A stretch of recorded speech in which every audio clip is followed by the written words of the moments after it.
iyak eh. Pero si Rosane po kasi nung nasa ISAT, napakatahimik na bata. Yung husband ko po kasi ay isa sa mga teachers niya. According po dun sa kwento niya, sabi po ng asawa ko, sino ba to si Rola? Kasi hindi niya kilala dahil nga po hindi naman siya active pagdating dun sa recitation.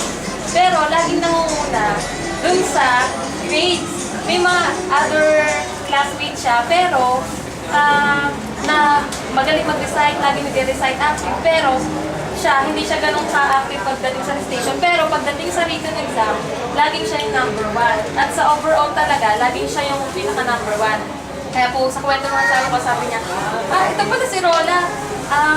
Ikaw pala yung mataas lagi yung grade.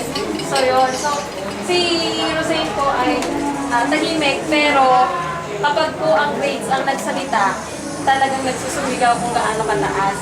Siya nga po ay eksaktong kabaliktaran ng kanyang mama. Si Mami Rola po ay talagang outspoken at talagang napaka-active. Si Rosane naman ay napakatahimik. Pero alam ko na kung meron na silang pagkakatulad, siguro ito yung talino na meron. Kasi sa palagay ko naman, si Mami Rola ay talagang matalino rin. At ganoon din ito si Rosane. Kasi kanino pa ba magmamana yung anak? Siyempre, doon din sa pinagalingan niya.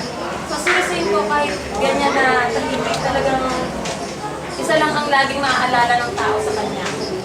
Tahimik, pero napakatalinong bata. Si Rosane po kayo napananiniwala na siya ay kapilingan ng Diyos at siya ay nasa tahimik na lugar na lahat naman tayo ay nangungupahan lang dito. So, itong katawan natin, nangungupahan lang tayo lahat dito. Tenant lang tayo ng Lord. Kasi kapag dumating na yung tamang panahon, babawin din tayo at sa tunay na piling niya, doon tayo